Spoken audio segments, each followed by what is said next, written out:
Alléluia, papa. Alléluia, papa. C'est le frère Gildas de la paroisse Giliel. Et j'aimerais savoir si un devancier en fauteuil roulant peut-il conduire un culte? Si un devancier En fauteuil roulant, hein, peut-il conduire un culte? oh, tu veux me coller? Bon, si nous retournons, c'est une belle question effectivement, si nous retournons dans l'Ancien Testament, là où l'Éternel a cité les gens qui peuvent entrer dans la sacrificature ou non, bon, on peut dire que celui-là, qui est dans une chaise roulante, attention, faut préciser, est-ce qu'il est dans la chaise roulante circonstanciellement?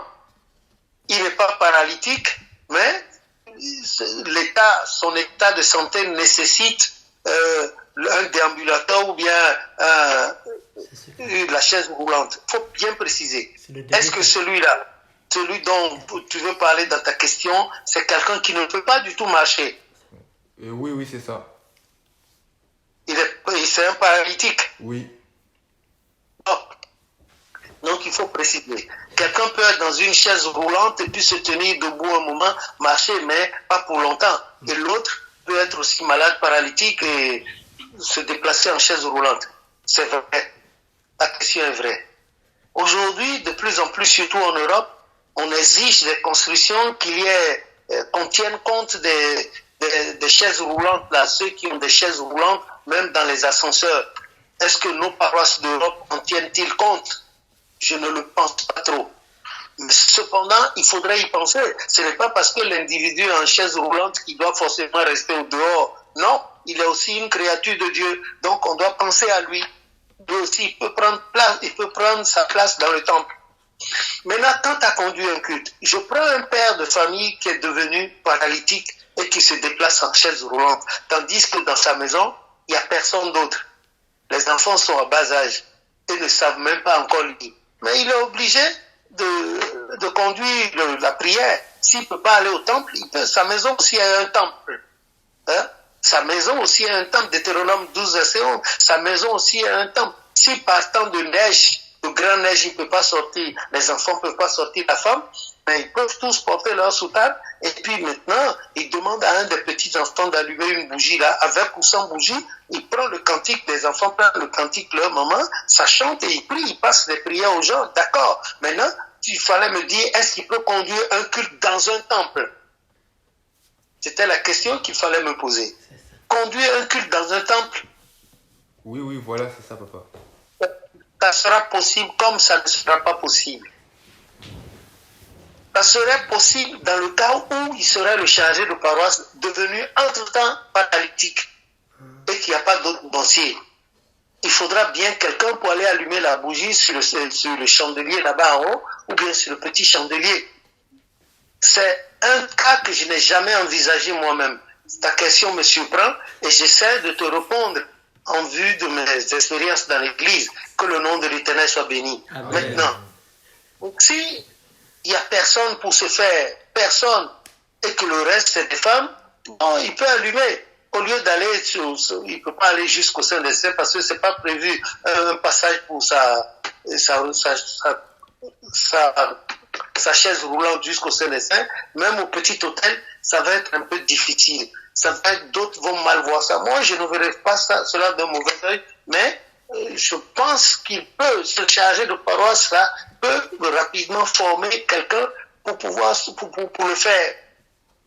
Et il y a l'encensement qui est là, au moins dans sa chaise, il peut encenser, il peut tourner la chaise dans tous les sens, mais il ne peut pas encenser le sein des saints. Voilà, il peut encenser en bas ici, tout ça là. Voilà. Et puis, moi, je souhaiterais, si on n'est pas obligé de le programmer pour conduire un culte. On n'est pas obligé. Il n'est pas obligé d'être programmé. Sauf dans les cas de force majeure. Dans des cas d'extrême majeure, peut-être qu'il n'y a personne, aucun devancier. Alors là, il pourrait faire allumer les bougies par terre là devant lui. Une bougie ou trois. Et puis il recule un peu sa chaise, il fait entonner les chants et il conduit. C'est aussi pareil à quelqu'un, un chargé de paroisse qui ne sait pas lire, Et le jour où il doit conduire le culte, il est au grand hôtel, comme il a dit, le premier dimanche du mois, les jours de fête, tout ça là. Il ne sait pas lire. Il ne sait pas lire. Alors, il y a quelqu'un qui est à côté, qui lit les passages pour lui, et lui, il fait les prières. Voilà. C'est des cas, ça, c'est une exception. Ce que tu viens de dire, bon, je crois que ça va remonter, hein. Cette question va remonter, et puis, en temps, la réponse va venir. Mais sinon, à mon humble avis, je crois que la chose serait possible, mais dans des cas très extrêmes, en cas de force majeure. Autrement dit, je ne pense pas. Que le nom de l'Éternel soit béni. Amen. Merci, papa. Voilà ce que je peux dire, modestement. Lui là, papa, c'est encore le frère Christian. Ma question, c'est de savoir si, durant un culte, si le conducteur fait beaucoup d'erreurs dans le rituel, est-ce qu'on peut le changer ou on est obligé d'attendre la fin du culte pour le rectifier? Non, le mieux serait de le laisser, sinon c'est pas bon. Avant d'être serviteur de Dieu, nous sommes des humains et il faut ménager la susceptibilité des gens. C'est pas bon. C'est comme si on le rabaissait. C'est pas bon. Mais même un bon conducteur, un devancier bien qui ayant la crainte de Dieu peut faire des erreurs. Moi aussi, il m'est arrivé dans mon évolution de faire des erreurs. Il m'est arrivé de faire des erreurs, ça ne veut pas dire que je ne sache pas faire. Mais le latin dit errare humanum est, l'erreur humaine. Il peut arriver que ça se passe comme ça. Vous n'oubliez pas, hein, notre ennemi le Satan, comme a dit Pierre, hein, Pierre 2,5, il dit que notre ennemi le Satan rôde sans cesse, furieux, rougissant comme un lion, cherchant qui dévorer. Ce n'est pas qu'il va manger la personne, mais amener la personne à pécher contre Dieu. Voilà. Il peut arriver que ça se passe comme ça. Bon, maintenant, si tu me passes d'un devancier qui est à la conduite et qui subitement a le mot de vente, de violents mots de vente, et sent que la diarrhée va venir, ben, il est obligé de quitter. Hein? Il est obligé de quitter, de partir. Là, c'est un sprint. C'est avec un sprint qu'il doit quitter le Saint-Dessin ou bien l'hôtel, il s'en allait. Et c'est pour cela, vous voyez qu'il est bon. Dieu, il est omniscient. C'est pour ça qu'il a dit à Moïse 3 jours de sanctification. Nous aussi, 3 jours de sanctification. S'il advenait que le conducteur soit pris d'un malaise, parmi les devanciers sanctifiés, il y a automatiquement un certain devancier. Alors, donc, le temple serait comme ça? Non, c'est pas possible. Voilà. Il vaut mieux respecter. Nous ne sommes pas les fondateurs de l'Église. Nous n'avions pas été là quand Papa Oshofa a reçu les injonctions. Respectons ce que l'Esprit a dit à Papa Oshofa. C'est pas la peine de donner des enseignements, je ne sais pas, des enseignements aveugles et tordus pour des accès de poubelle. Voilà. Moi, c'est la réponse que je peux donner. Merci, papa. Ouais, merci à vous aussi. À lui encore, papa, c'est le devancier Richard. Je voudrais poser une question. En ce temps de confinement, ou de réconfinement, on ne sait pas jusqu'où, jusqu'à quel niveau toutes ces choses-là vont nous amener. Et quelle attitude peux-tu conseiller aux chrétiens célestes? Basique. D'abord, le confinement et le reconfinement, c'est vrai, peuvent être vus de plusieurs manières. Ça dépend des individus. Moi, personnellement, le confinement, ça m'amène à Ésaïe 26, verset 20, qui demande à celui-là qui a la crainte de Dieu d'entrer dans sa chambre, de fermer sa porte, de se cacher jusqu'à ce que la colère soit passée. Le confinement, normalement, si ça n'a pas d'impact social sur l'individu, sur le plan spirituel, je trouve que c'est bon.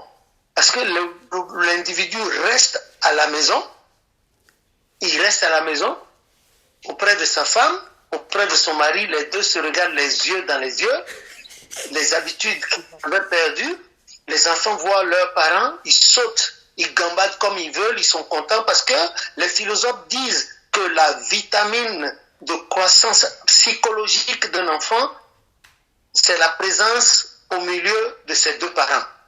Et c'est très beau à voir quand un enfant, au milieu de ses parents, il retrouve la confiance, son équilibre, que les parents ne soient pas des parents qui se donnent des coups de poing ou il y a des coups de pied qui s'insultent. Non, non, non. Des parents pondérés, des parents ayant la crainte de Dieu, maman qui donne le rire quand il faut, les petites fessées quand il faut, papa qui donne le rire quand il faut, les petites fessées quand il faut, et puis les réunions de prière. Alors là, vous devenez un temple maison. Un temple maison, les enfants ont le temps d'entendre parler de Dieu.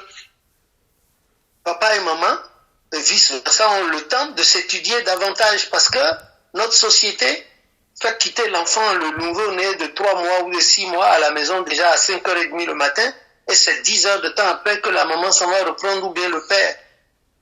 Le père va au travail de son côté, la mère aussi va au travail de son côté et le Satan a tout fait de les détourner. Si la femme n'est pas forte en prière, le monsieur aussi n'est pas fort, elle commence par faire l'adultère de son côté, le père aussi de son côté, c'est les copines, c'est les copains, etc. Et les enfants sont livrés à eux-mêmes. Mais le confinement, avec le confinement, les parents sont à la maison pour la plupart du temps. Ils voient les enfants les voient, les enfants, etc.